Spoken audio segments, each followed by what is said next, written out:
good evening. I invite you to sit back, make yourself comfortable, and prepare to step into a world that history often hides in shadow. Tonight's story is not one of comfort, but of confinement, the iron keys, the echoing corridors, the whispers that never reach the outside world. Before we begin, I want to ask for a small favor. If you enjoy exploring the hidden corners of history, please support this work with a like and a subscription. It helps keep these forgotten stories alive. And in the comments, let me know where and when you're watching. Perhaps you sit in London under the glow of street lamps, or in New York as night falls, or in a quiet village far from the roar of cities. Each of us scattered across the world, yet gathered here bound by curiosity and the echoes of the past. Now, let us step further into the shadows. Chapter 1. Introduction. Behind locked doors. The iron gates close with a sound that echoes too long. It is the sound of finality. The moment the outside world becomes memory. In the 19th century, across Britain and America, massive stone buildings rose on lonely hillsides and at the edges of towns. They looked like institutions of order, even hope. Gothic arches, long corridors, tall windows meant to bring light into darkness. They were called asylums, sanctuaries for the mad, or so the Victorian public was told. But behind those locked doors lay stories of silence, cruelty, and despair. The Victorians prided themselves on progress. They built railways that stitched together nations, machines that bent iron to human will, and cities that pulsed with gaslight. Yet, in their hunger for control, they also built places where those who did not fit into this ordered vision could be hidden away. Asylums became the warehouses of society's inconvenient souls. The poor, the unstable, the women who spoke too loudly, the men who drank too much, the children who did not learn as quickly as their peers. By 1845, the Lunacy Act in Britain made it compulsory for every county to establish an asylum. Within decades, there were dozens. Their walls contained thousands of patients, some truly suffering from mental illness, but many simply unwanted by their families or burdensome to society. Inside, the atmosphere was thick, like air left too long in a sealed chamber. The buildings themselves were imposing, designed with symmetry and surveillance in mind. To walk through the asylum was to be reminded constantly that one was being watched. For patients, there was no escape, not even within their own minds. The promise of care was written in official reports, in pamphlets that celebrated the age of reform. But step through the gates, and reality shifted. What was called treatment often bore a closer resemblance to punishment. Restraint chairs, chains, ice baths, and forced feedings. These were not rare. They were daily rituals, performed in the name of science, in the name of morality, in the name of order. For the Victorians, madness was not just an illness. It was a moral failure, a stain to be corrected, a danger to the stability of society. And so, the asylum was not merely a hospital. It was a place of correction. Consider the words of one patient, preserved in a rare letter smuggled out of a London asylum in the 1870s. "We are forgotten here. The world does not remember our faces. We scream, and the walls take our voices." It was not that the Victorian world ignored these institutions. On the contrary, they fascinated the public.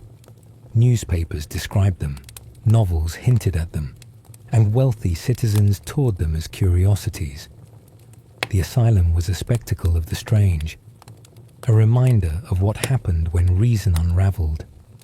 But the voices from within were rarely heard. This silence was perhaps the darkest secret of all. There were, of course, doctors who believed earnestly in reform, who sought to bring gentleness where once there had been violence. The moral treatment movement, imported from France and popularized by reformers like Philippe Pinel and later John Connolly in England, called for the abolition of chains, the replacement of beatings with conversation, of terror with calm routines. But ideals often decayed when confronted with overcrowding, underfunding, and the endless tide of admissions. By the mid-Victorian period, many asylums had become exactly what reformers feared: vast, impersonal warehouses where the line between care and cruelty blurred. And so the story of Victorian asylums is not one tale, but many, of ambition and neglect, of kindness and horror, of human beings trapped in a system that reflected the era's obsession with control. As we walk together through this history, chapter by chapter, keep in mind the gates that close behind every patient. Imagine their sound, that echo that marked the end of freedom. For them, and perhaps for us too, the locked door is more than just iron and key. It is the line between the world we choose to see and the one we choose to forget. Chapter 2. The Birth of the Asylum. The Victorian asylum did not appear out of nowhere. Its roots stretch back centuries to a time when madness was treated not as an affliction of the body or mind, but as a curse, a moral failing, or even possession by spirits. For most of the Middle Ages, the mad were hidden in homes, cast out onto the roads, or chained in parish poorhouses. They were not considered patients, but burdens or warnings. Yet by the 18th century, something shifted. The Enlightenment carried with it the dream of rational order, and medicine began to ask, could madness be managed, perhaps even cured, if given structure and discipline? The answer, Victorians believed, was yes, but only within walls. The earliest institutions hinted at what was to come. London's Bethlem Royal Hospital, known to all as Bedlam, had stood since the 13th century, but by the 1700s it had become infamous for degradation. Patients were shackled to the walls, starving in filth, while curious visitors paid a penny to stroll the wards, laughing at the spectacle. To see Bedlam was to see society's nightmare caged, and yet also, grotesquely, its entertainment. By the dawn of the 19th century, reformers and physicians sought to end this barbarity. The language of compassion entered official discourse. Terms like care, cure, and retreat began to replace lunatic and mad. The County Asylums Act of 1808 permitted counties across England and Wales to build specialised facilities. Few acted immediately. After all, constructing a vast stone institution was costly. But seeds had been planted. It was the Lunacy Act of 1845 that truly changed everything. This law made it mandatory for every county to erect an asylum and created the Lunacy Commission, a body tasked with inspecting these facilities. The Victorian asylum was no longer an experiment. It was a national policy, stamped into law. On paper, the vision was humane.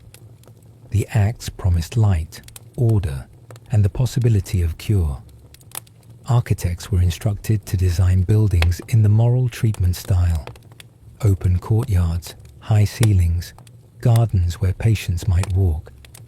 Asylums were supposed to be sanctuaries of calm, away from the soot and chaos of industrial towns.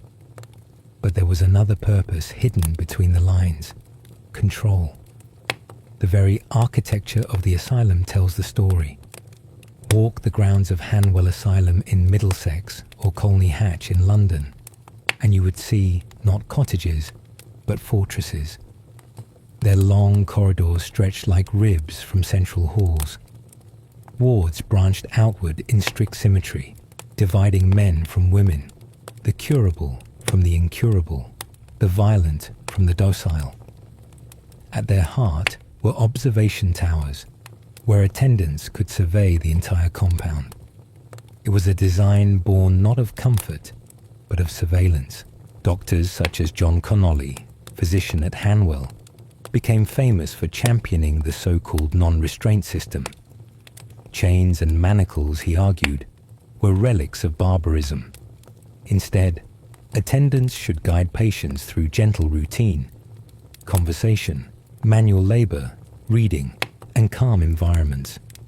His success inspired others, and by mid-century, English asylums proudly proclaimed themselves restraint-free. Yet the truth, as always, was more complex. For while the visible chains disappeared, invisible ones remained. Non-restraint did not mean freedom. Instead of shackles, patients found themselves bound by endless supervision, locked wards, and iron discipline. And then there was the question of who was sent through those gates. The definition of insanity in the Victorian era was dangerously elastic. Women suffering postnatal depression were committed as hysterical. Alcoholics, epileptics, and those suffering from dementia were swept into the system. Even poverty itself could be a cause for confinement. If a family could not care for someone, or simply wished not to, the asylum was an easy solution. Case records from the mid-1800s are chilling. A woman admitted for excessive tea drinking, a farmer committed after refusing to pay his debts, an elderly widow declared insane simply because she wandered the streets at night, speaking to herself. Once entered, few left quickly. By the 1860s, the vast majority of asylum patients were long-term, their files stamped incurable after only months of observation. Statistics reveal the scale of this system. In 1800, fewer than 2,000 patients lived in English asylums. By 1900, the number had swelled to over 100,000. What was meant as refuge became a sprawling network of confinement, one of the largest institutions Victorian society ever built. The public image of the asylum, however, remained carefully cultivated. Reports to Parliament spoke of tranquil gardens and grateful patients. Illustrated newspapers depicted stately brick buildings rising serenely in the countryside, symbols of progress and compassion. But these were facades. Behind the iron gates, silence reigned. The asylum was born from the Victorian desire to impose order on chaos, to rationalize what frightened them. Madness, once roaming the streets, was now hidden away, categorized, and controlled. In theory, it was an act of mercy. In practice, it was exile, often permanent. And as the asylum system expanded, its shadow grew. The more beds that were built, the more easily society could consign its inconvenient, its troublesome, its strange. The walls rose higher, the corridors stretched longer, and behind them, thousands of voices fell silent. The birth of the asylum was not the beginning of care. It was the beginning of a new kind of cage, one that wore the mask of benevolence, even as it locked the keyhole from the outside. Chapter 3. Walls of Silence, Daily Life. Inside dawn in a Victorian asylum did not begin with birdsong or warmth. It began with the echo of iron keys scraping against locks, the groan of doors swinging open, and the harsh bark of an attendant's voice cutting through the still air. The first light of morning crept unwillingly through barred windows, stretching across damp stone floors and iron bedsteads. Patients stirred, some in confusion, some in dread, and others not at all, their minds already lost in the labyrinth of madness and monotony. The official image painted by reformers and reports was that of order and benevolent care. The reality, recorded in scraps of testimony and whispers of survivors, was something else entirely. The morning ritual. The day began at 6. Attendants filed down the rows of beds, rousing patients who clung desperately to their blankets. Washing followed, Always cold, always public. Tin basins filled with icy water were carried down the ward, and patients were expected to cleanse themselves swiftly. Those who hesitated, the elderly, the weak, the confused, were scrubbed like dirty laundry by impatient hands. Privacy was non-existent. Modesty, a luxury denied. The clothing was uniform. Men received coarse woolen suits, often itchy and ill-fitted. Women wore simple gowns, grey or brown, sometimes patched with different fabrics. The garments stripped away individuality, turning hundreds of unique lives into a single, faceless population. The meals of survival. Breakfast was served in vast dining halls, lined with long wooden benches. The sound was not chatter, but the scrape of spoons against tin bowls. The meal was thin porridge, sometimes bread or weak tea. On rare occasions, a bit of dripping or margarine might be spread across a crust.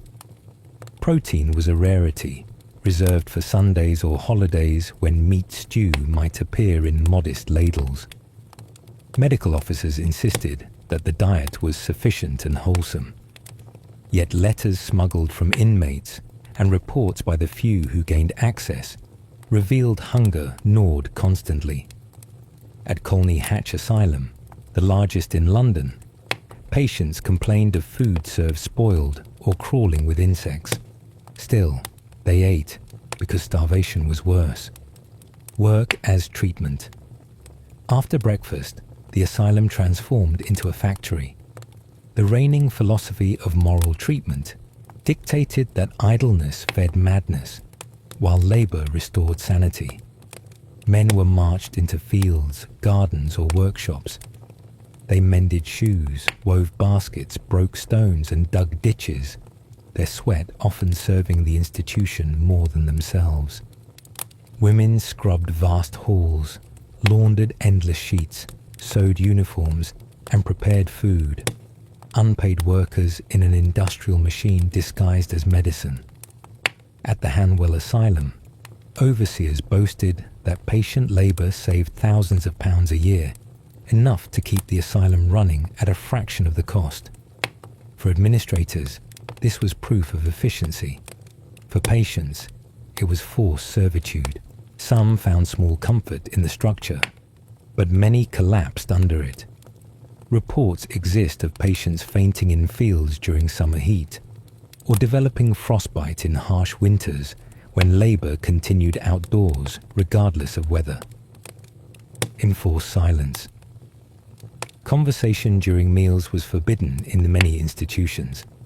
Silence, administrators argued, encouraged calm, but in practice, it erased the last trace of humanity.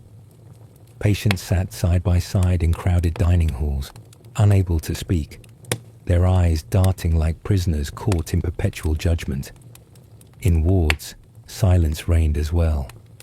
The soundscape of an asylum was not laughter or chatter but coughs, distant screams, and the heavy boots of attendants echoing along corridors. An account from a patient in Bedlam, described nights punctuated by shrieks from other wards. The screams of the afflicted pierced the silence like knives, yet no one moved, no one comforted. We were told to stay quiet or face the dark room ourselves. Punishments, disguised as therapy. When silence or obedience faltered, punishments followed. Despite reformers' public insistence on non-restraint, many institutions quietly continued to use straitjackets and manacles. In others, there were the cold baths. Patients plunged into icy water and left for hours, their bodies trembling until exhaustion silenced them. Another common punishment was seclusion. The dark room, a solitary cell without windows, sometimes damp, sometimes padded, could hold a patient for hours, days, or even weeks. For some, it was meant as a cooling-off period. For others, it became a slow descent into sensory deprivation. At the Lancaster Asylum, inspectors in the 1860s found patients locked in isolation for so long They could barely walk when released. Yet the official records sanitized the truth. They called it temporary seclusion for patient safety. Brief glimpses of relief. Not every hour was cruelty. Reform-minded physicians attempted to introduce diversions, music halls, reading rooms, or gardens for supervised walks. At Hanwell, pianos were brought into wards and choirs formed. In some asylums, patients painted or wrote, leaving behind haunting fragments of creativity. One such drawing, a spiral of endless eyes, survives in the Wellcome collection, an image of paranoia etched in pencil. But these moments were rare and always controlled. A walk in the garden was watched by attendants. A choir performance was permitted only under strict discipline. Joy was never free. It was rationed, like bread. The endless cycle. Evenings brought the same routine. Dinner, often broth or another portion of porridge, followed by a return to wards. Patients lay in long rows of iron beds, whispers forbidden. Darkness fell early. For some, sleep came quickly. For others, the night was a torment of nightmares and distant cries. Time itself lost meaning. Weeks dissolved into months, and months into years. Patients who entered with hope of recovery often realized they had been consigned to a life sentence. Many never left. Colney Hatch alone buried over 32,000 patients in its cemetery during its 125 years of operation. Names forgotten, reduced to numbers in ledgers. The silence of erasure. The greatest cruelty of daily life was not the cold, the hunger, or even the punishments. It was the silence, the enforced erasure of individuality. To exist without voice, without laughter, without conversation, was to dissolve slowly. The asylum became less a place of healing and more a mausoleum of the living. As one anonymous patient wrote before his words were confiscated, "They say we are mad, yet it is their silence that drives us so. A man may endure hunger, he may endure cold, but he cannot endure to be erased." When the locks clicked shut at night and wards sank into stillness, the asylum seemed to breathe. A great stone beast holding hundreds in its stomach, feeding not on their madness, but on their submission. Chapter 4.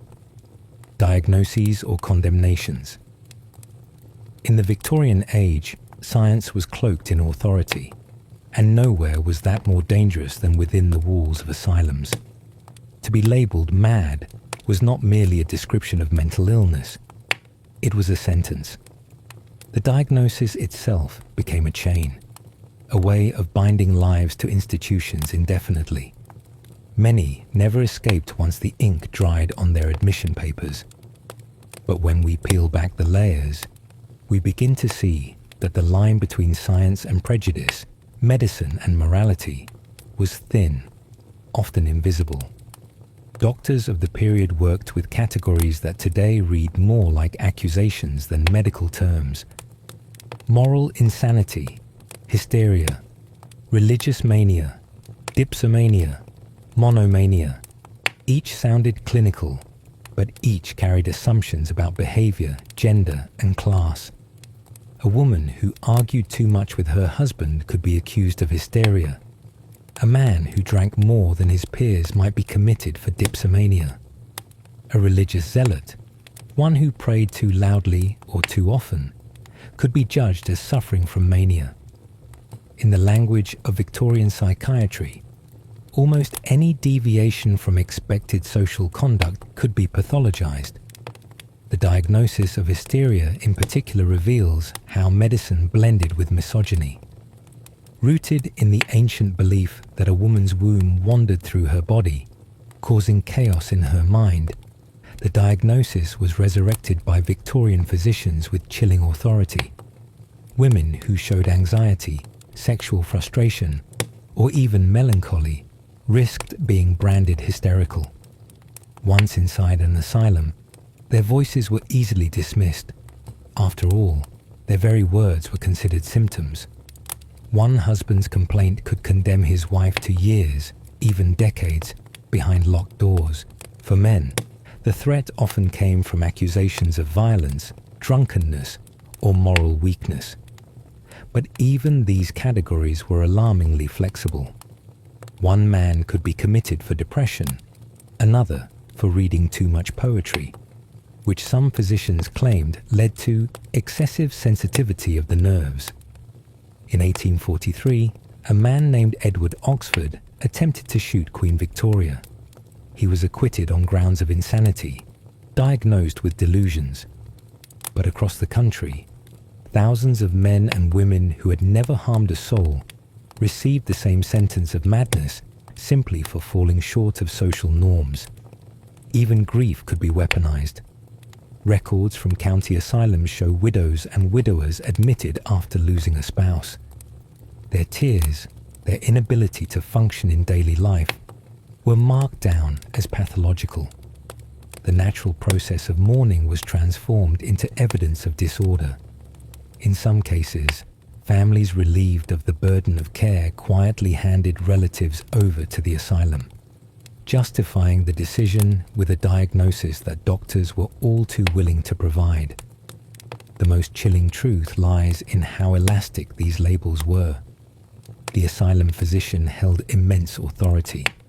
His word alone could determine whether a patient was truly insane or simply difficult. And once entered into the register, the diagnosis followed a patient like a shadow, ensuring that every behavior afterward was interpreted through that lens. If a patient resisted the rules of the asylum, it was proof of delusion. If they submitted too quietly, it was taken as a sign of apathy, another symptom. To be diagnosed was to lose the right to be ordinary. There were, of course, those who suffered genuine mental illnesses, depression, schizophrenia, epilepsy, or dementia. But in the Victorian system, the distinction between illness and inconvenience often blurred. A woman with postpartum depression might be locked away for hysteria. A veteran suffering from trauma could be condemned for mania. A child with seizures might be labeled an idiot and institutionalized for life. These were not treatments. They were condemnations, delivered with the stamp of medical authority. Consider the case of Elizabeth Packard, an American woman confined to an asylum in the 1860s after disagreeing with her Calvinist minister husband. Though technically outside Britain, her story echoed the same Victorian mindset.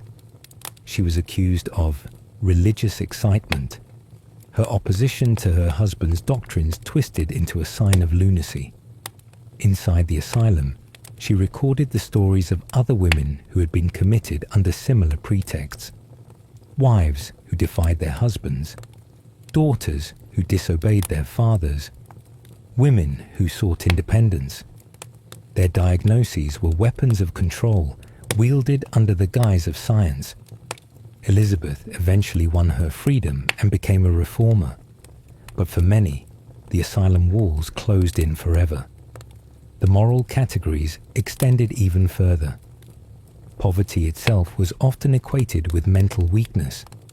Vagrants, beggars, and the homeless frequently found themselves swept into asylums, not because they posed a threat, but because their existence offended Victorian sensibilities.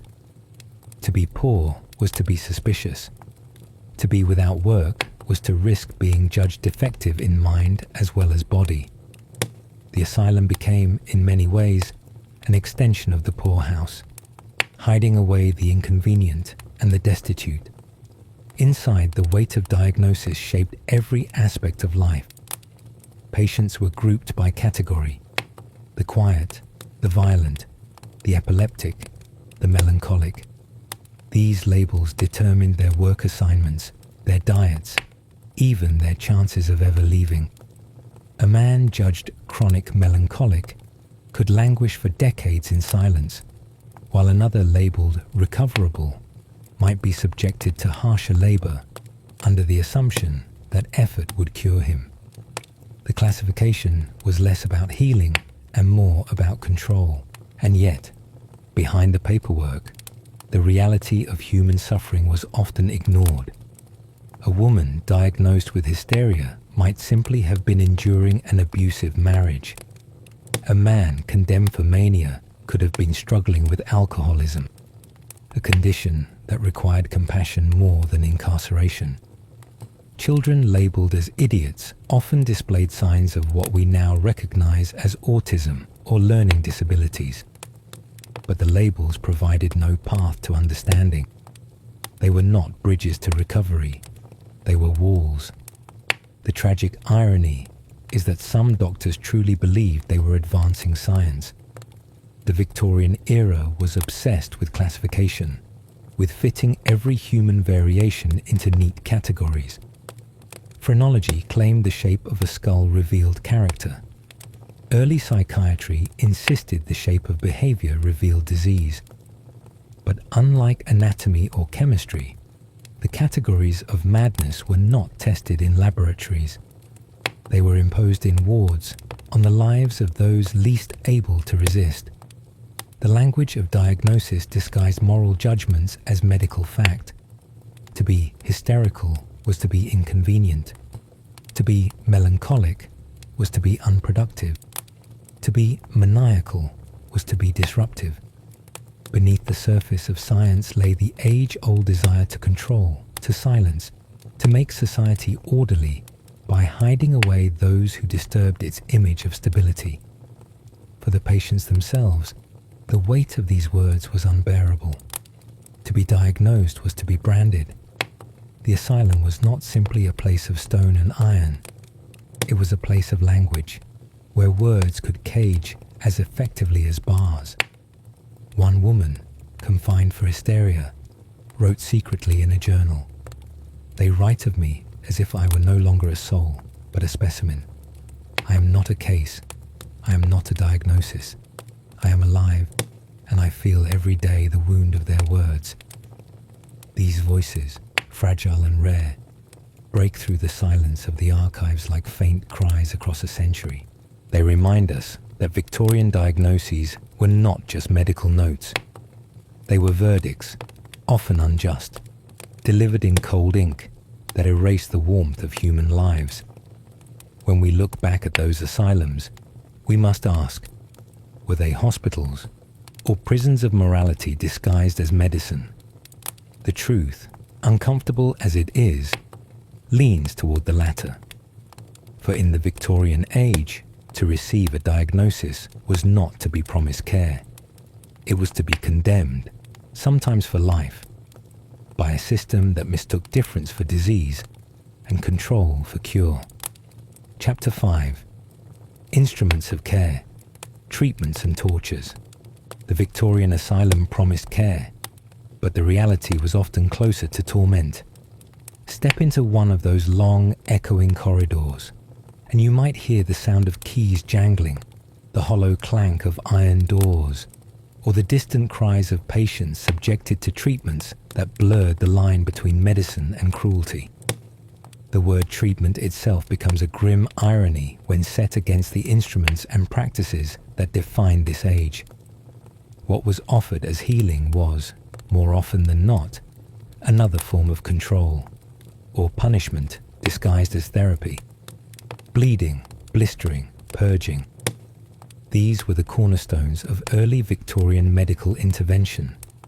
Many physicians believed madness stemmed from an imbalance in the body, too much blood or bile, too much heat or cold. The solutions were primitive. A patient might be bled with leeches until they fainted, their weakness mistaken for calmness. Others endured blistering, where caustic substances were applied to the skin to raise painful boils, supposedly drawing out madness through the pores.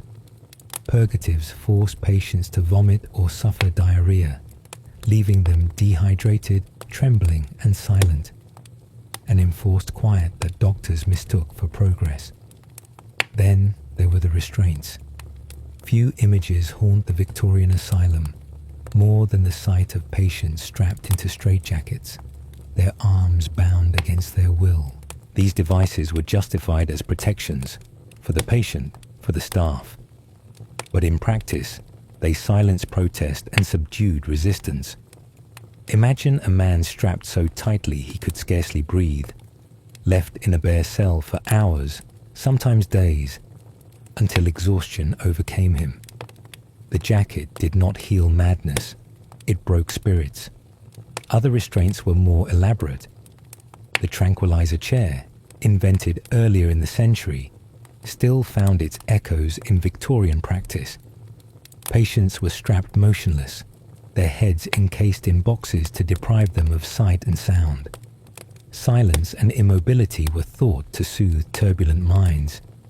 In truth, they only inflicted terror and sensory deprivation. A patient subjected to such treatment might emerge not calmed, but shattered. Water, too, became an instrument of control. Cold baths were prescribed to shock the insane back to reason. Patients might be submerged for hours in frigid water, their bodies numbed, their teeth chattering uncontrollably. Sometimes they were left in continuous baths, tied into tubs for days at a time. The water changed occasionally, the skin wrinkling, the will eroding. Showers were administered with brutal force. Icy torrents poured over the head until the patient gasped and cried out. The theory was that cold suppressed excitement, but in reality it inflicted suffering, a punishment wrapped in the language of care. One of the most notorious practices was the spinning chair. Patients were strapped into a device resembling a wooden wheel, then spun rapidly until nausea and dizziness overcame them. Some vomited, some fainted, others screamed in terror. Physicians believed the sudden disorientation might reset the mind, like shaking a faulty machine. The reality was trauma. Disorientation so severe it left patients trembling and incapacitated. This grotesque spectacle, part science and part cruelty, revealed how far desperation and ignorance could masquerade as medicine. Not all treatments were so obviously violent. Some bore the mask of compassion, though their outcomes were just as grim. Opium and laudanum were administered liberally, dulling minds into stupors. Chloral hydrate, an early sedative, was added to the arsenal. Patients under such drugs drifted through their days in a haze, their individuality dissolved. For doctors, this quietness was desirable. But what looked like peace was, in truth, chemical restraint, a theft of consciousness. Electricity entered the asylum as a promise of modernity. Early electrotherapy was crude. Patients subjected to shocks delivered to the skin, the scalp, sometimes even the genitals. Electricity was said to stimulate dormant nerves, to reignite sanity. In reality, it produced pain, fear, and compliance. The flicker of sparks in darkened rooms seemed to many like witchcraft disguised as science. For the patient, it was another invisible chain. Perhaps the most haunting treatments were surgical. Before the infamous lobotomies of the 20th century, Victorian doctors experimented with trepanation, drilling holes into the skull to release supposed pressure. Few survived these crude procedures, and those who did often emerged disabled, their suffering worsened rather than eased.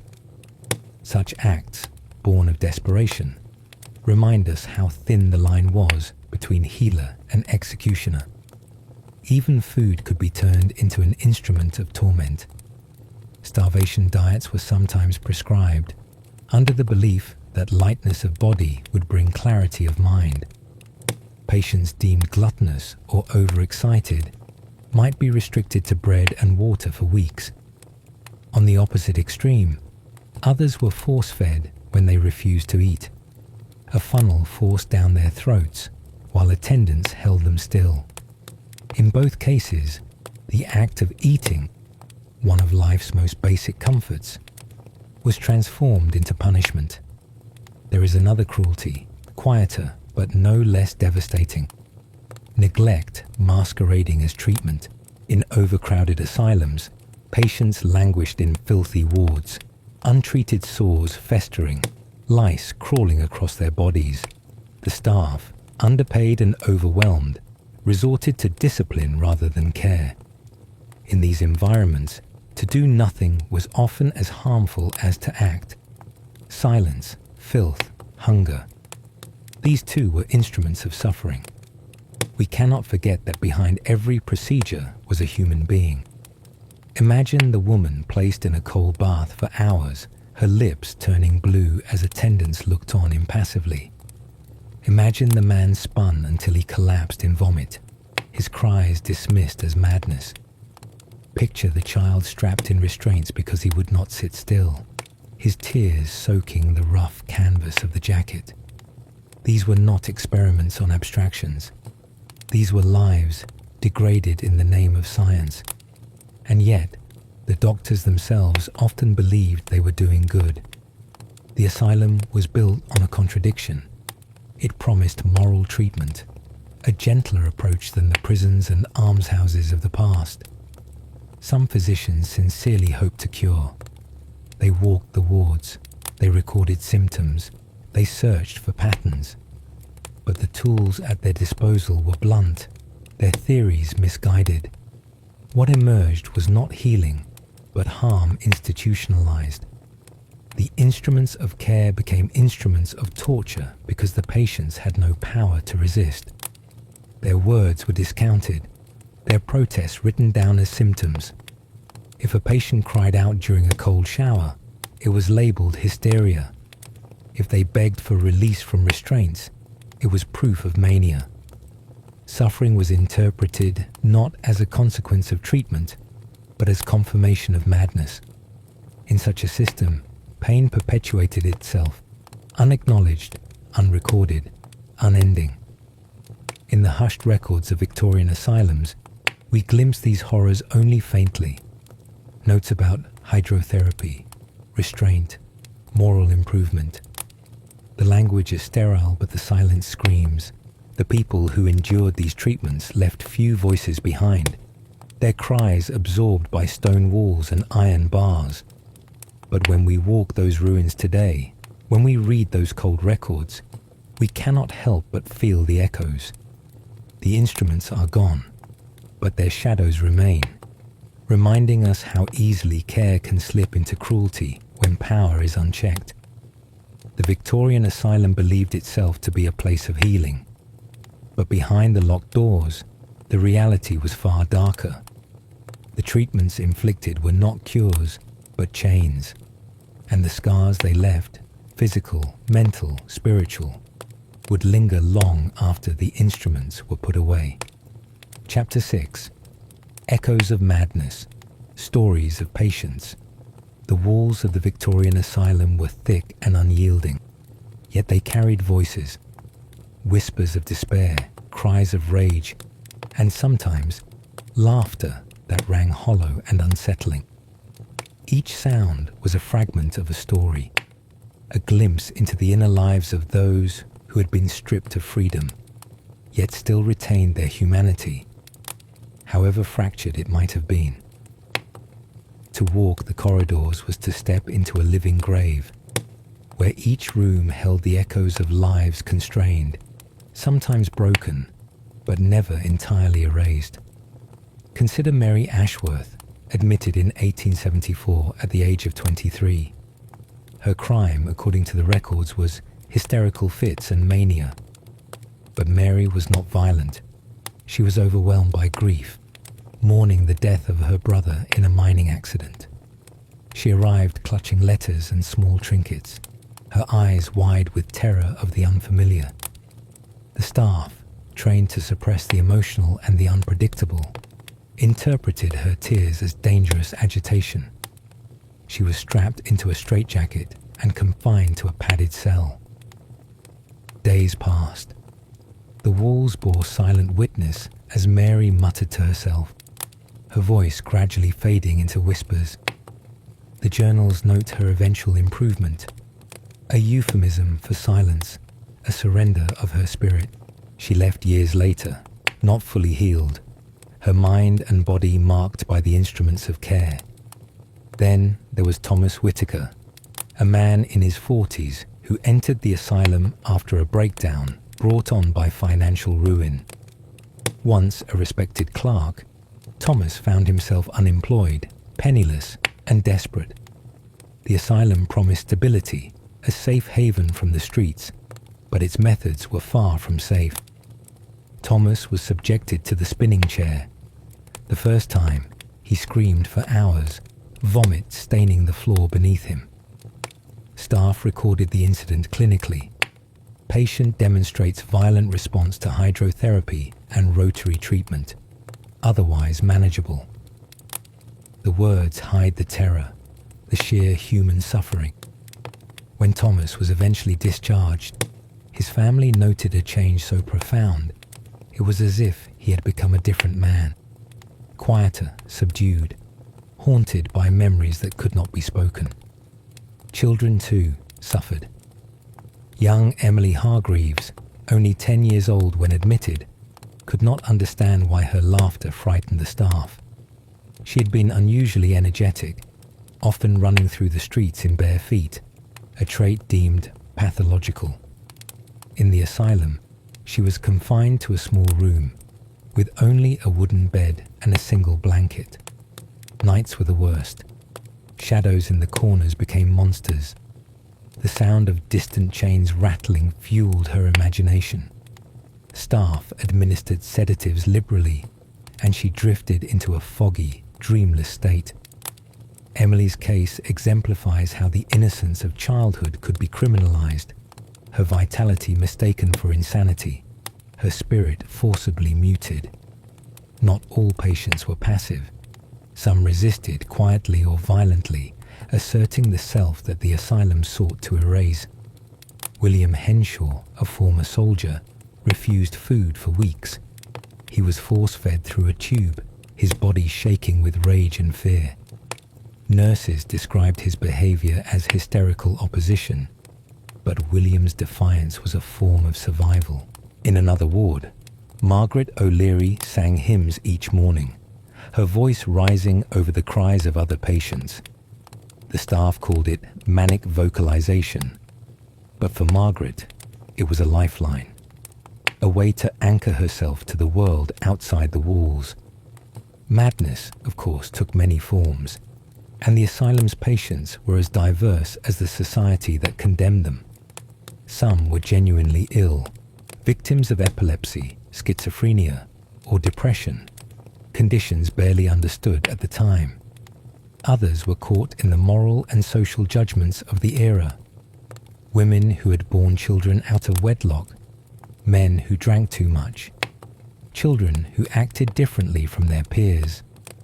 In the Victorian mind, the line between illness and deviance was thin, and the asylum was a place to draw it sharply, often to tragic effect. The daily routines of patients reveal another layer of their lives. Mornings were harsh and regimented.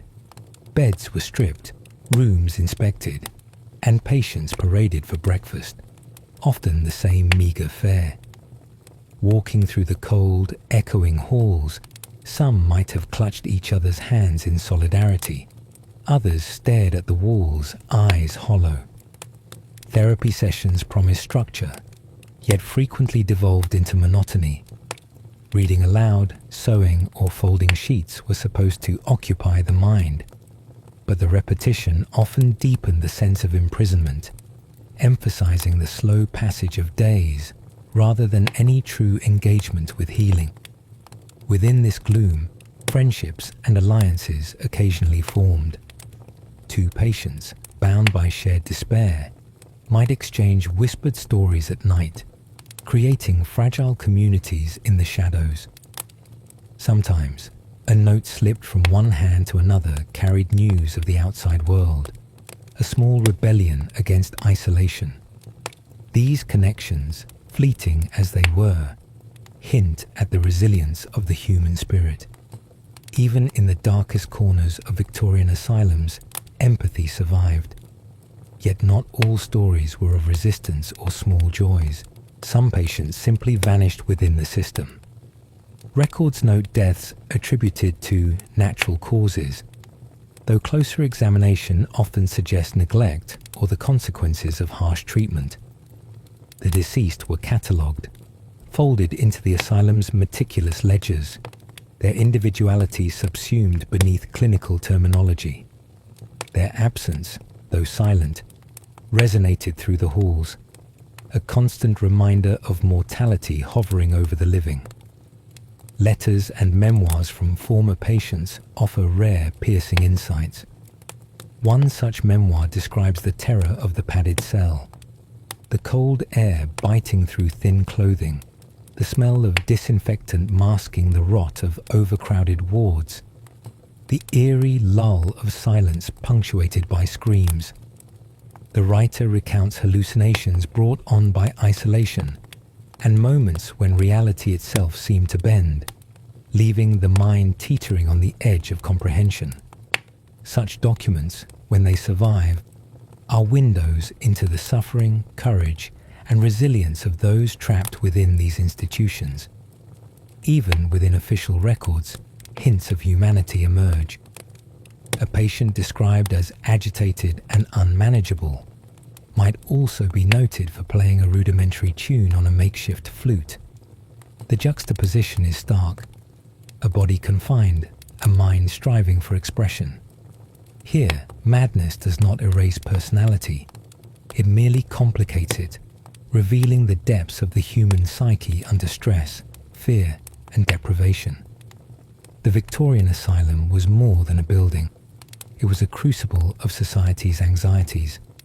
Patients were mirrors reflecting fears of poverty, sexuality, emotion, and difference.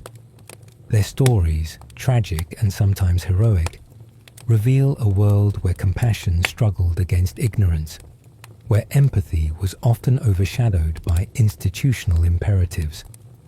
The echoes of madness that lingered in these halls were not merely the cries of the insane. They were the reverberations of a society grappling with its own contradictions. As we listen to these stories, we are forced to ask difficult questions. What is sanity? Who decides which behaviors are acceptable? And perhaps most hauntingly, how much of the suffering was a result of the patients themselves, and how much was inflicted by those who claim to care?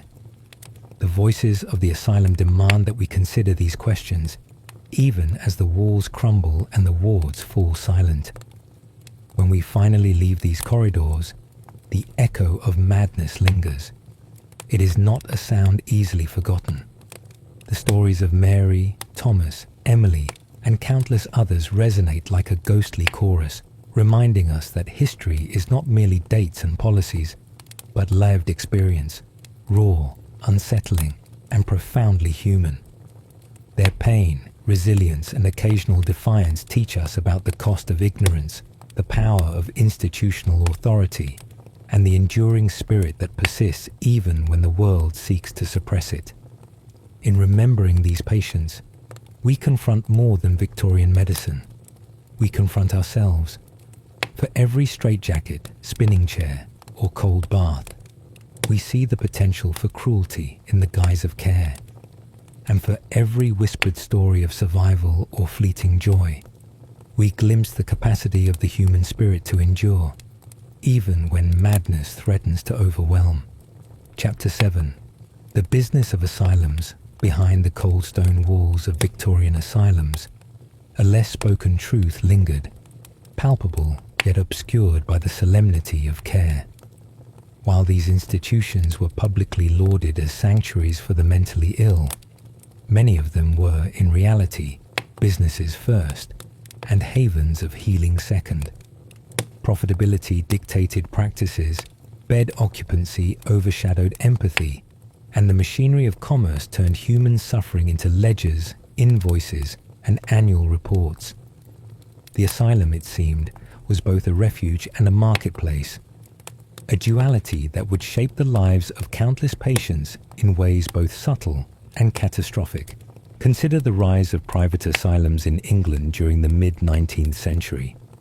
Unlike public institutions, These private wards operated largely on tuition from the wealthy, but they also accepted middle-class patients, often leveraging the fear of social scandal. Being sent away to an asylum was, paradoxically, both a mark of shame and a badge of privilege. Families paid handsomely for a promise of discretion and treatment, and doctors, wardens, and proprietors reaped the benefits. Admissions were as much about economics as about care. The more beds filled, the healthier the balance sheets. Yet these financial incentives carried consequences. Overcrowding became a silent epidemic. Ward after ward, corridors became narrow, air thickened with the scent of unwashed bodies, and the thin walls could not contain the cries of hundreds. Sanitation lagged behind occupancy, and diseases such as tuberculosis and typhoid swept through the halls with relentless efficiency. Administrators, aware of these conditions, often chose profit over reform. Records describe patients suffering, sometimes dying, while officials calculated the cost of medical staff versus revenue. A cold arithmetic where human life was an expendable variable.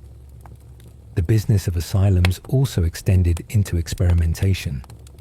Victorian medicine, still grappling with understanding mental illness, relied heavily on treatments that ranged from rudimentary to barbaric.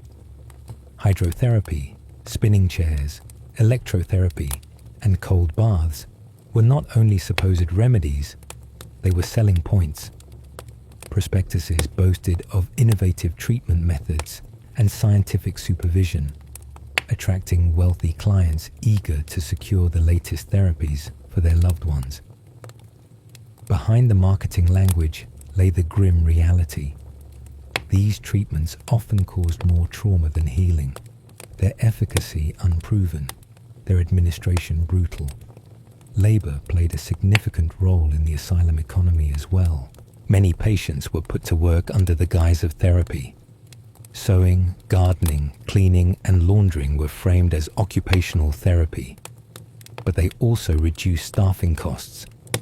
A ward filled with industrious patients meant fewer paid attendants. Children and adults alike were harnessed as part of the institution's internal workforce, blurring the lines between rehabilitation and exploitation. Diaries from former staff occasionally recount the strange tension between duty and conscience. They were charged with care, yet they relied upon the labor of those they were meant to protect. Financial incentives also shaped the classification of patients.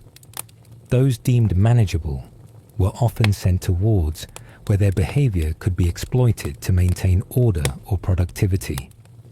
Individuals who resisted were placed in isolation, both as punishment and as a method of risk management, further demonstrating how economic considerations trumped individualized care. Records sometimes note that patients with families capable of paying were treated with relative comfort, while the poor, even when admitted, were subjected to harsher conditions. In this way, the asylum reflected Victorian society's stark hierarchies, embedding social inequality into the very walls.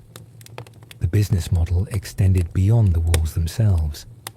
Asylums cultivated relationships with medical schools, pharmaceutical companies, and even insurance providers.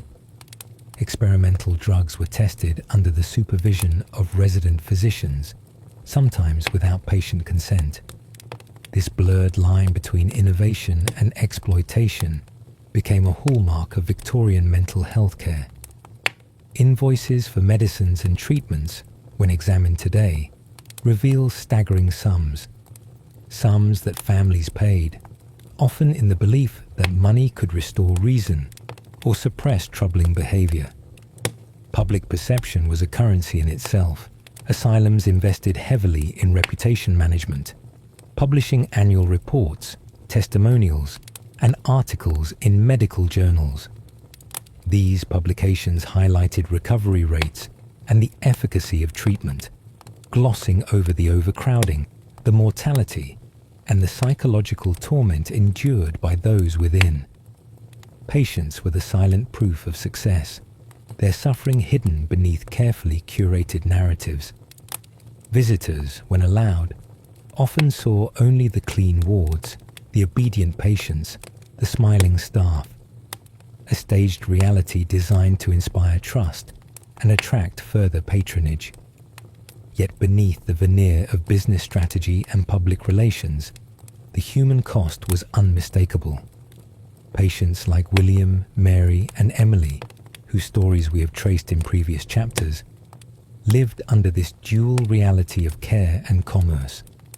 The very institutions designed to protect them became mechanisms of control and exploitation. Staff, pressured to maintain efficiency and profit margins, could not always provide compassionate care. Families, often desperate to do what was best, unwittingly contributed to the machinery of oppression. The asylum was not merely a building. It was an ecosystem in which economic logic and human vulnerability collided.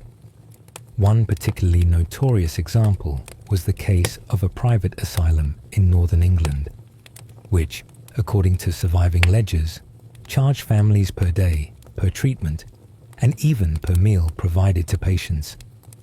Those who could not pay were transferred, sometimes hastily, to overcrowded public institutions, perpetuating cycles of suffering. In such a world, mental illness became a commodity, and the most vulnerable bore the heaviest burden. At the same time, there were moments of genuine innovation, where economic incentives inadvertently spurred progress. Proprietors sought to improve treatments to attract more clients, invest in better facilities, and enhance the institution's reputation. Wards became cleaner, gardens more pleasant, and recreational activities more structured. The tension between profit and care created a strange paradox. Cruelty and progress existed side by side, each driving the other in ways that history continues to grapple with. As we examine the business of asylums, the lesson is sobering. These institutions, often cloaked in moral authority and the language of science, reveal how easily human suffering can be monetized. The Victorian obsession with order, propriety, and social control found expression not only in legislation and social norms, but in the very architecture of care. Patients, whether children or adults, rich or poor, became instruments in a system where money, efficiency, and reputation dictated treatment as much as, if not more than, medical understanding. The echoes of this economic logic still linger. Modern debates about healthcare, mental health treatment, and institutionalization often mirror the dilemmas faced in Victorian asylums. How to balance compassion with cost, treatment with efficiency, and care with oversight. Understanding the financial motives of historical asylums allows us to recognize the enduring tension between human need and societal resources, a tension that continues to shape policy, ethics, and personal experience today. In the end, the business of asylums is a story of contradictions. These were places of sanctuary and terror, of medical ambition and moral failure, of human resilience and institutional greed. By peering into the ledgers, the promotional brochures, and the daily logs, we glimpse a world where commerce and care were inseparably entwined. The patients, caught in this web, endured, adapted, and sometimes resisted, their stories reminding us that history is neither simple nor comfortable. It is layered, complex, and often chilling, a reflection of both human potential and human frailty. Chapter 8: Reform or Illusion. In the mid-Victorian era, the walls of asylums seemed to tremble under the weight of scrutiny. Rumours of abuse, overcrowding, and neglect had begun to pierce the veneer of respectability that these institutions cultivated. Yet, When reformers arrived armed with pens, pamphlets, and public indignation, they faced a complex web of politics, economics, and entrenched ideology. The question lingered: were these reforms genuine efforts to alleviate suffering, or mere illusions crafted to placate an increasingly concerned society? The early reform movement emerged from both humanitarian concern and journalistic sensationalism. Writers and social critics began to document what they saw: the gaunt faces of neglected patients, the rigid hierarchy of attendance, the cold efficiency that masked emotional indifference. One of the most influential voices was Dr. John Connolly, whose experiments at Hanwell Asylum championed non-restraint methods, advocating for the abolition of chains and physical punishments. Connolly's work inspired hope, yet it also revealed the limitations of reform within an institution still bound by profit motives and social prejudice. Reformers faced an uphill battle. The government's involvement in public asylums was often perfunctory, limited to inspections and budget allocations. In private asylums, where most wealthy families sought treatment, the state had even less influence. Proprietors could maintain practices that skirted ethical standards, confident that public scrutiny was minimal and family discretion guaranteed. Even when legislation mandated improvements, such as stricter sanitary conditions or minimum staffing levels, enforcement was inconsistent and abuses persisted behind closed doors. Public perception played a crucial role in shaping reform. Asylums depended on reputation to attract paying families, and a scandal could threaten both profit and status. Reformers harnessed this vulnerability, publishing reports and shocking illustrations of patient mistreatment. Newspapers circulated tales of children left to wander corridors unsupervised, of patients punished for minor infractions, and of overcrowded wards where illness festered unchecked.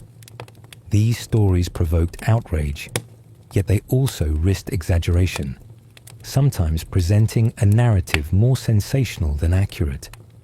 In this tension between reality and perception, reform became a negotiation between truth and spectacle. Education was another tool in the reformist arsenal. Medical students, philanthropists, and social workers were encouraged to study the conditions of asylums firsthand. Their observations informed policy debates and shaped public opinion. Yet even here, the line between progress and illusion was delicate. Many educational visits were tightly orchestrated, with model wards arranged to impress, rather than to reflect everyday reality.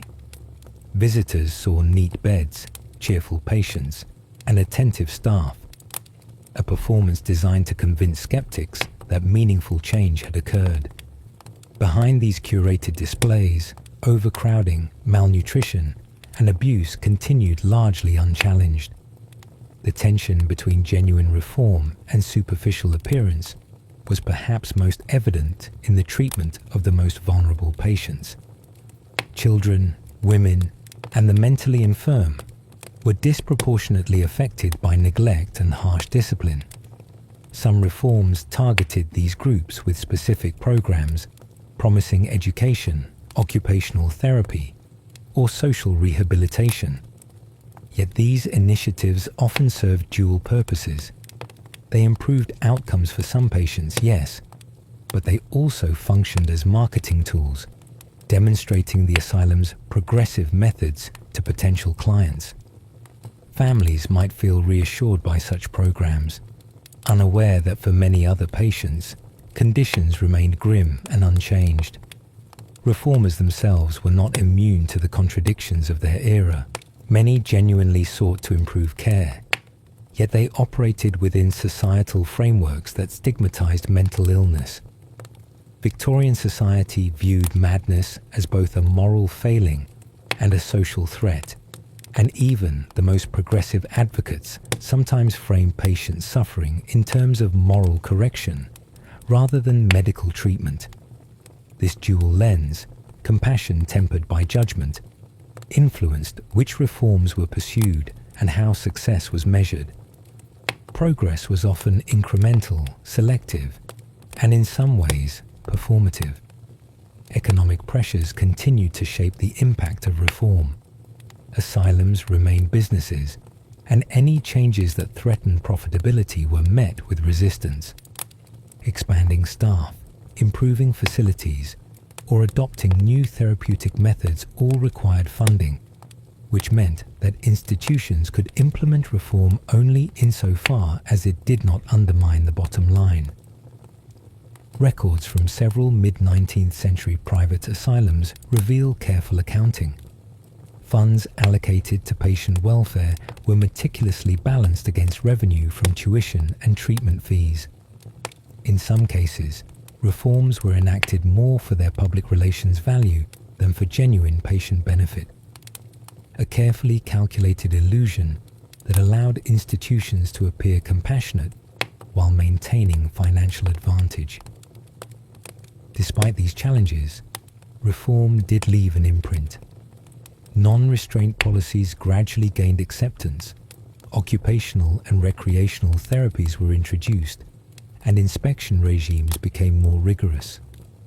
Legislation evolved to mandate reporting of deaths and treatment methods, and the concept of patient rights began to enter public discourse.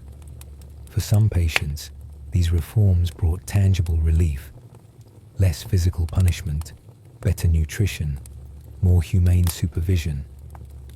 The seeds of modern mental health care were planted in this fraught environment, where idealism struggled against economic reality and social prejudice.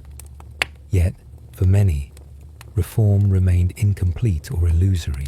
Patients who were poor, socially marginalized, or otherwise inconvenient to the asylum's operation often continued to endure neglect.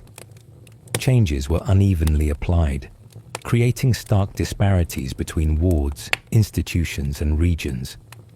Families with resources could access improved care, while those without remained at the mercy of outdated practices. In this way, reform revealed the social hierarchies embedded within Victorian mental health care. Progress existed, but only for some. The stories of individual patients illuminate this tension between progress and illusion. Consider Margaret, a young woman admitted for what her family described as melancholy. In theory, she benefited from occupational therapy and compassionate supervision, yet her daily life was still constrained by the regimented routines of the institution. Meanwhile, her cousin, admitted to a different ward for similar symptoms, faced harsh confinement and punitive treatments. These parallel experiences underscore the uneven application of reform and the fragility of the improvements achieved.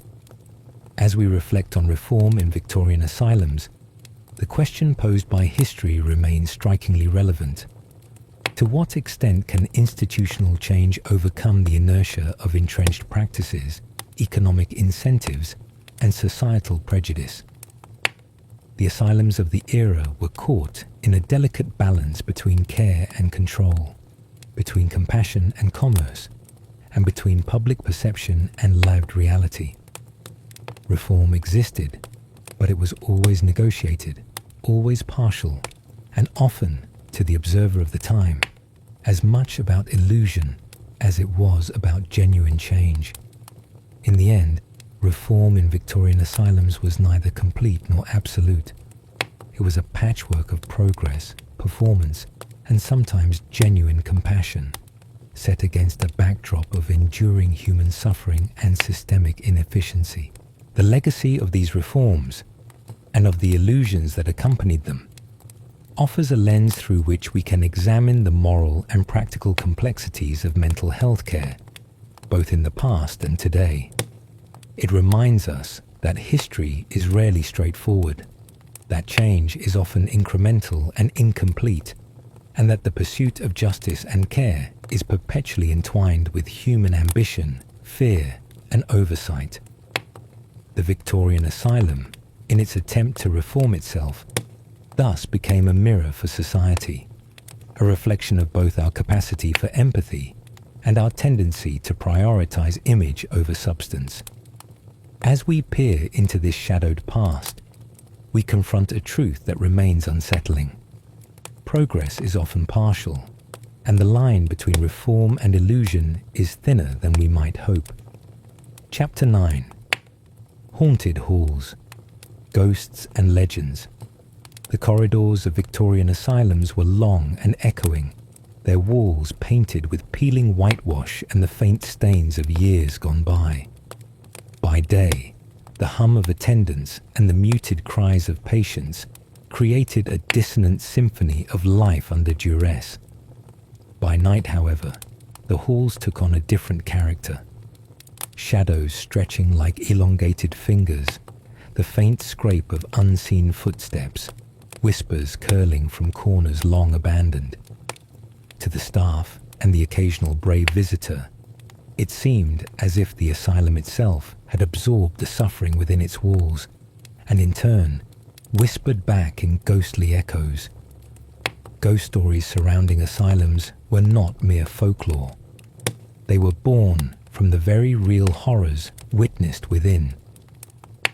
The 19th century public was fascinated and repelled by tales of haunted hospitals, where the spirits of those who had suffered cruel confinement seemed to linger. Patients who had perished from neglect, malnutrition, or abuse became spectral warnings, their names unrecorded in official annals, but alive in whispered recountings. Nurses spoke of rooms that grew inexplicably cold, lights flickering without cause, and the soft sound of weeping in corridors left empty for hours. To Victorian ears, these phenomena were often interpreted as the restless souls of those wronged by human hands. The asylum itself, a grave both physical and spiritual. Some of the most famous haunted asylums of the era, such as London's Bethlem Royal Hospital, carried centuries of dark reputation. Bethlem, colloquially known as Bedlam, had long been synonymous with disorder and cruelty. Stories circulated of patients chained to walls, wailing in the darkness, while attendants walked by with indifferent faces. Visitors claimed to hear cries echoing through the deserted wings, to see figures at the end of hallways that vanished when approached.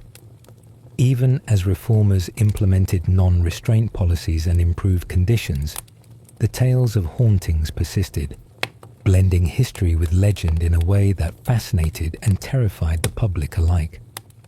The genesis of these spectral narratives often lay in the very architecture of the asylums themselves. High, narrow windows allowed minimal light to filter through, casting long shadows that stretched and danced with every flicker of candle or gaslight. Corridors were labyrinthine, designed more for containment than comfort, creating a sense of perpetual disorientation. The cold, stone floors amplified every footstep, while heavy doors creaked ominously as they swung open or shut.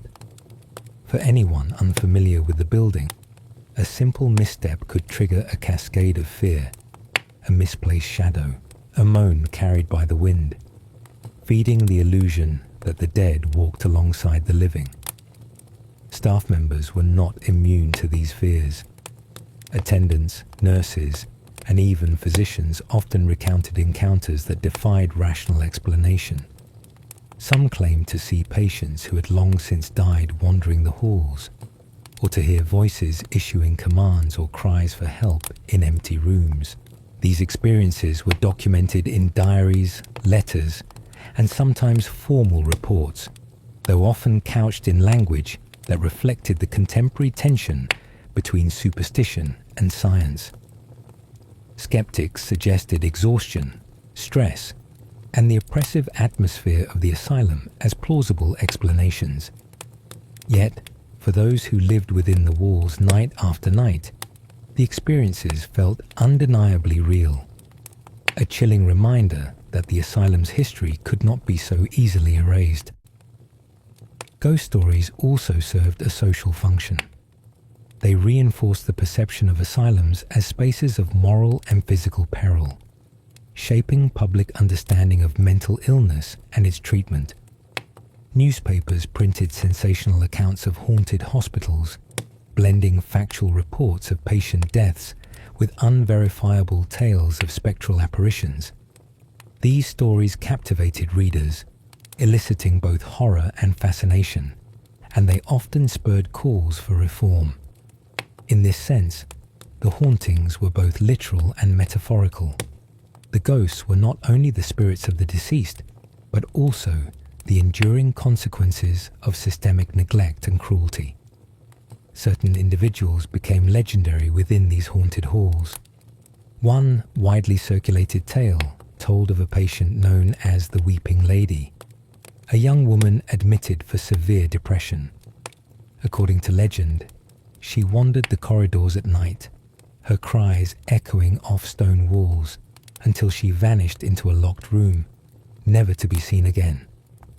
Staff swore that long after her death, her lament could still be heard in the same ward, particularly during bitterly cold winters, when the asylum's atmosphere was most oppressive. Stories like hers blurred the lines between fact and folklore, providing both a cautionary tale and a spectral curiosity for visitors and the public. The interplay between legend and history was further complicated by the sensationalist tendencies of Victorian journalism. Reporters often exaggerated tales of ghostly encounters to captivate audiences, merging documented incidents with imaginative speculation. A patient's sudden death might become a haunting apparition. The sound of a rat scurrying through the corridors could be transformed into footsteps of a restless spirit. While some dismissed these stories as mere entertainment, others saw them as moral lessons, reflecting society's anxieties about mental illness, confinement, and the fragility of the human mind. For those living and working in asylums, the psychological impact of these legends was profound. Fear of ghosts mingled with genuine concern for safety, creating an environment where imagination and reality were constantly intertwined. Attendants reported sleepless nights, patients became increasingly agitated during evening hours, and new staff often hesitated to enter certain wings.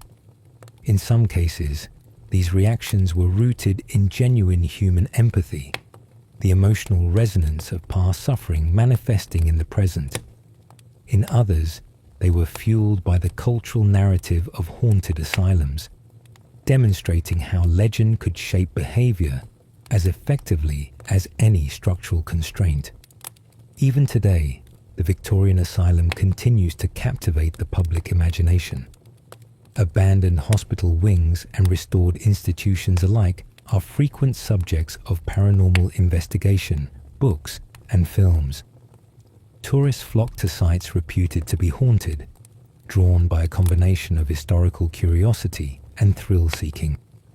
In doing so, they participate in a tradition that began in the 19th century, when stories of ghostly patients served as a bridge between societal fear, moral reflection, and entertainment. The haunted halls of the past have become cultural touchstones, offering insight into both historical realities and the enduring human fascination with the spectral. Yet, amid the tales of ghosts and shadows, the real haunting remains the memory of suffering itself. The patients whose cries gave rise to these legends were human beings subjected to confinement, misunderstanding, and often cruelty. The spectral narratives, while compelling, can obscure this reality if taken at face value. To understand the haunted halls of Victorian asylums is to acknowledge both the allure of legend and the weight of history, the intertwining of imagination and lived experience that leaves an indelible mark on collective memory. As we walk through these shadowed corridors in our minds, we are confronted with a duality, the fascination with ghostly apparitions, and the sobering recognition that the most persistent spectres were not spirits, but the very human consequences of neglect, fear, and societal indifference. The echoes of the past are both literal and symbolic, whispers of those who endured unimaginable hardship, reminders that the Victorian Asylum was a place where life, death, and the imagination collided. In this sense, haunted halls are not merely sites of entertainment or horror. They are mirrors reflecting the complexities of Victorian attitudes toward mental illness, the limits of institutional care, and the cultural interplay between fear and morality. The legends endure because the history behind them is so unsettling, so inextricably linked to human suffering, that the mind transforms memory into myth. When we speak of ghosts in these halls, we speak as much of the living and their society as of the dead, an enduring dialogue between past and present, reality and legend. Walking away from these halls, the visitor carries with them a chilling awareness that history is haunted not only by what happened, but by what we choose to remember, narrate, and imagine. The spectral cries that seem to emanate from cold stone corridors are not just stories. They are echoes of lives lived under extreme duress, of societal fear codified into legend, and of the Victorian obsession with the boundaries between sanity and madness. And perhaps, in listening to these echoes, we glimpse a truth as enduring as the stone walls themselves, that human suffering, once confined, never truly disappears. It lingers, shaping memory, imagination, and the stories we tell. Chapter 10.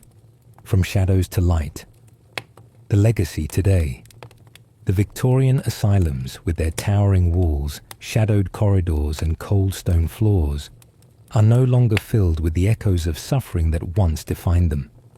Yet, the legacy of these institutions lingers, imprinted upon both our collective memory and the very foundations of modern mental health care. As we step into the present, it becomes clear that the horrors, mistakes, and even the stories of ghostly apparitions have shaped a path from darkness into light. A complex, often uncomfortable journey toward understanding, reform, and reflection. Walking through what were once bustling institutions, now often abandoned or repurposed, one cannot help but feel the weight of history. Many Victorian asylums, such as the infamous Bethlehem Royal Hospital or the sprawling Colney Hatch in London, have been partially preserved as museums or cultural heritage sites. Visitors wander through rooms once used for confinement and treatment, guided by interpretive plaques that recount both the achievements and the atrocities of the era.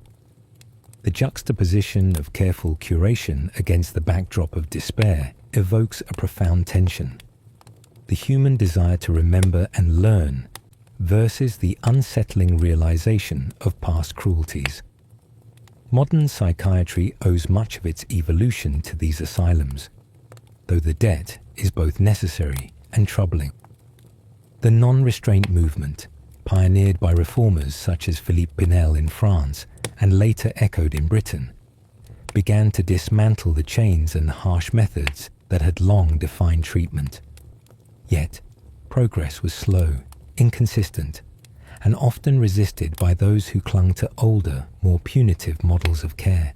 Victorian asylums were the crucibles in which early debates about humane treatment, patient rights, and medical ethics were forged, sometimes in blood, often in silence.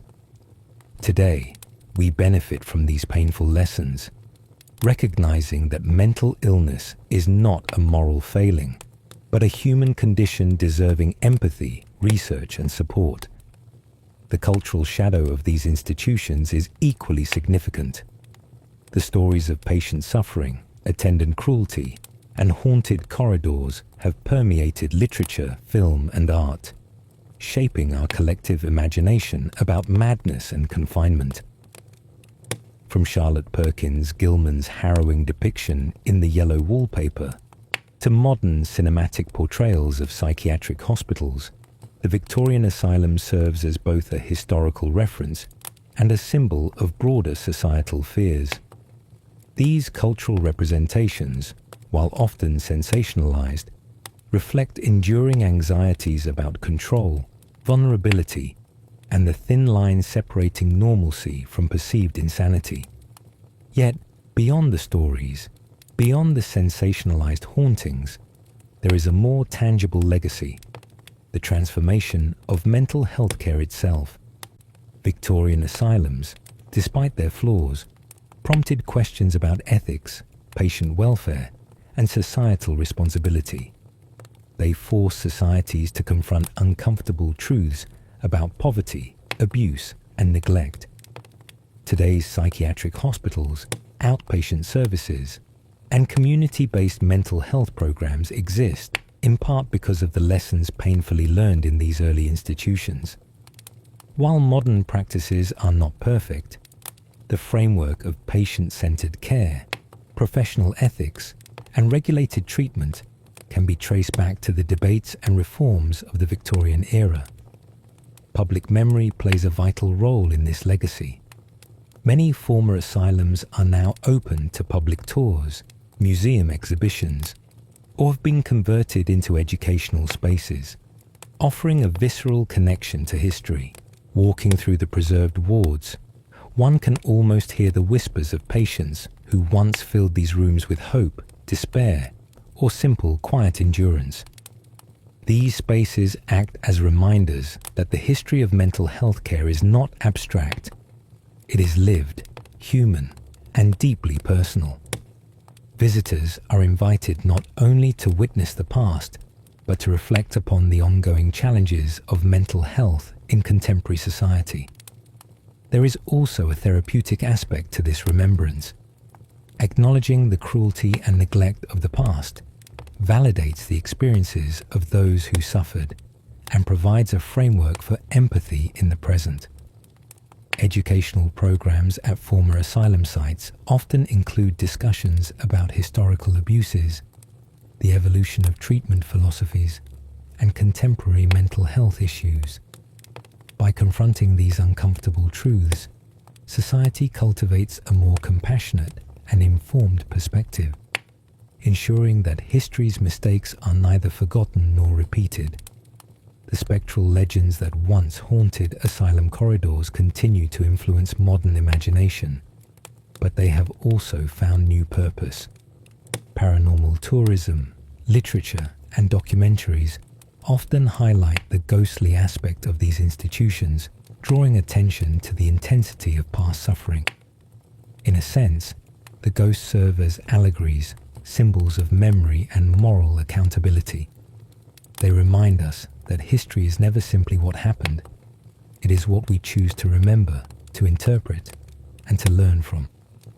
The haunted halls, once literal spaces of torment, now function as moral and educational landscapes, bridging past and present. Importantly, the journey from shadows to light is ongoing. Mental health stigma persists, resources remain unevenly distributed, and social attitudes towards psychiatric care continue to evolve.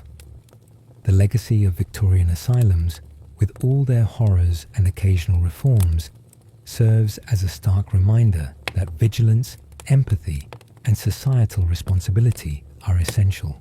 Modern practitioners, policymakers, and the public are heirs to this history, tasked with creating a system that honors human dignity while providing effective care. Every advancement in therapy, every reduction in stigma, every patient-centered initiative can be traced in part to the painful lessons of the past. The shadows of these institutions are not entirely gone. They linger in the structures, in the stories, in the cultural imagination.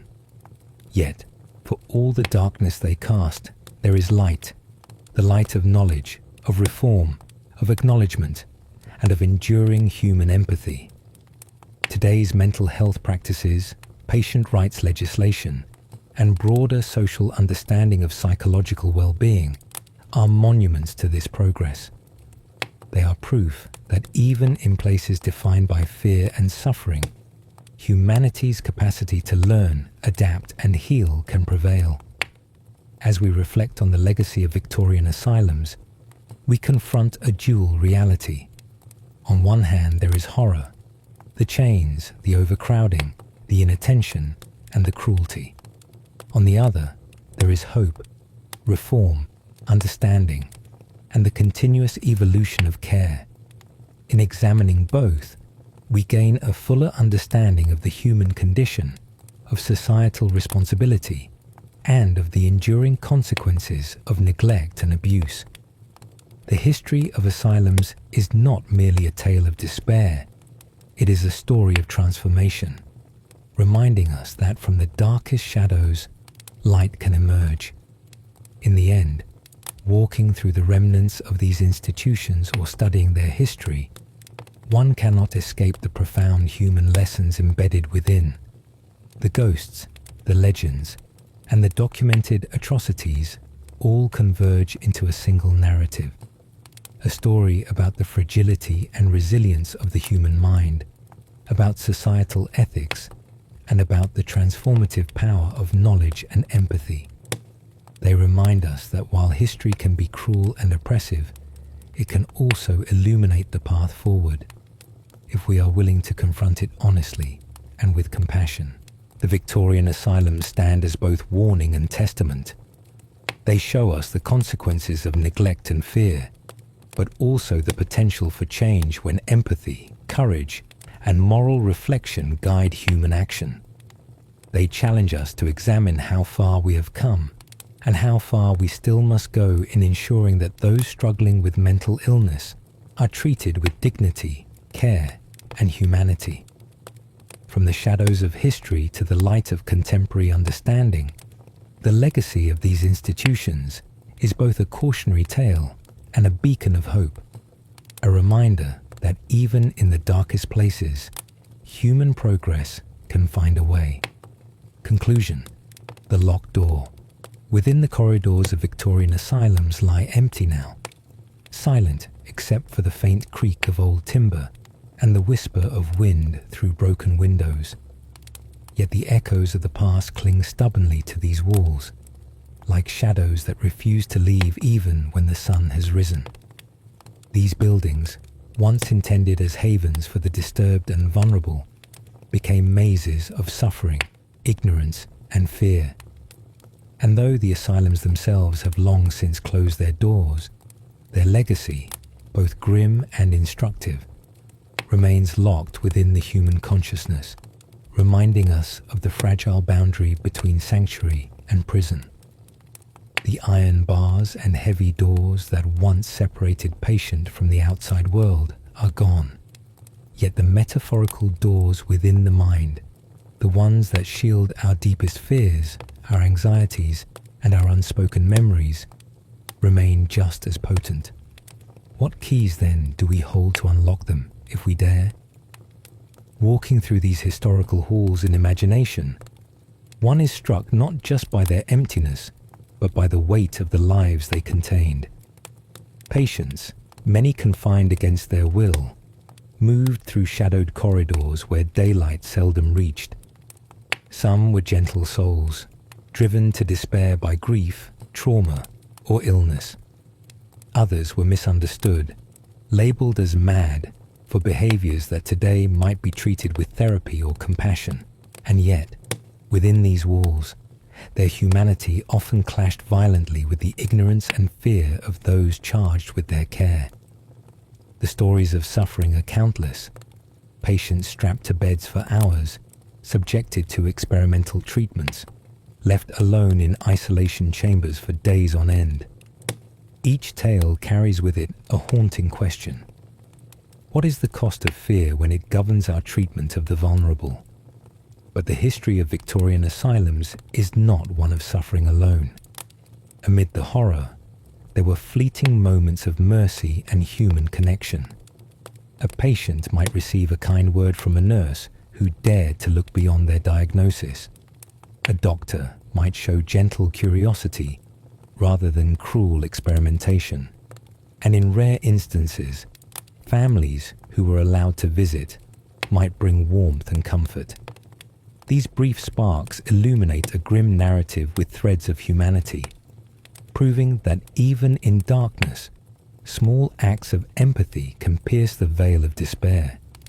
Yet, these moments were too few, too fragile, and they leave us with a stark lesson. Understanding the mind requires more than science. It demands compassion, patience, and above all, the courage to confront discomfort. History teaches us that the human mind, when confined by ignorance and fear, can become its own prison.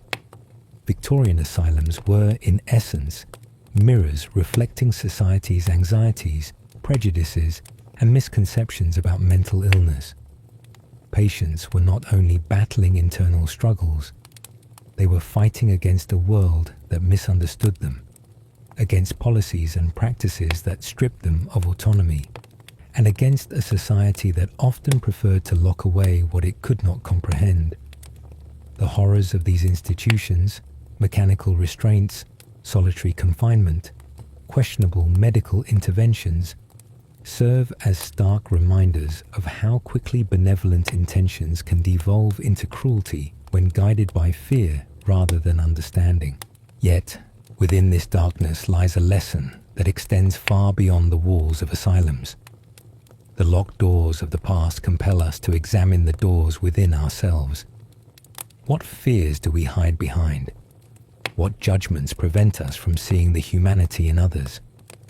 And how do the echoes of these past injustices reverberate through modern society, influencing attitudes toward mental health, care, and compassion? By confronting these questions, we honor the stories of those who suffered, and we ensure that their experiences illuminate a path toward empathy, education, and reform. Even today, the remnants of these institutions, abandoned wings, faded records, whispered legends, hold a profound power over our imagination. Ghost stories and local legends speak of lingering spirits, perhaps the souls of those who never found peace, trapped between the world they knew and the world that misunderstood them. While these tales are chilling, they also underscore a deeper truth. History is not inert. It haunts us, shapes us, and offers lessons that we ignore at our peril. To walk past these asylums without reflection is to turn away from a crucial part of our collective humanity, to ignore the suffering that helped define the boundaries of care and compassion in our modern world. The legacy of Victorian asylums is complex, layered with contradictions. On one hand, they were sites of unimaginable cruelty. On the other, they were early attempts to systematize the care of the mentally ill, a flawed, painful step toward what would later become psychiatric and therapeutic reform. This duality reminds us that progress is rarely linear, that learning from our failures is as crucial as celebrating our successes. The lives lost, the doors closed, and the spirits constrained are not merely tales of horror. They are lessons encoded in history, challenging us to recognize the consequences of fear-driven policies and the potential of empathy-led interventions. As we reflect on these corridors of suffering and the human stories that animate them, it becomes clear that the past is not merely behind us. The shadows of Victorian asylums reach forward, shaping conversations about mental health, human rights, and societal responsibility even today. Each story, each act of cruelty or kindness resonates across time, urging us to consider our own roles in creating or dismantling the barriers within the human experience. Understanding the history of these institutions is more than an academic exercise. It is a moral imperative, a reminder that awareness and compassion can prevent the repetition of past horrors. So as we close this chapter, the echoes remain. They remind us that human suffering, when ignored, becomes immortal. They whisper that empathy is a tool stronger than iron bars, that kindness can penetrate darkness more effectively than the strictest rules or regulations. And above all, they challenge us to confront the hidden doors within ourselves, the fears, prejudices, and assumptions that govern our perceptions and actions. The story of Victorian asylums is not just about the patients who lived and died within them. It is about all of us and the society we choose to create for the vulnerable and misunderstood. Thank you for joining me on this journey through the shadowed corridors of Victorian asylums. If you found this exploration haunting, thought-provoking, or enlightening, please like the video, subscribe for more historical narratives, and leave a comment telling me where and when you are watching this. Sharing your location and time reminds us that the lessons of history are not confined to one place or era. They resonate across the globe, linking our experiences through time and space. May the shadows of the past guide your curiosity, and may the lessons of empathy, understanding, and reflection stay with you long after the video ends. Good night.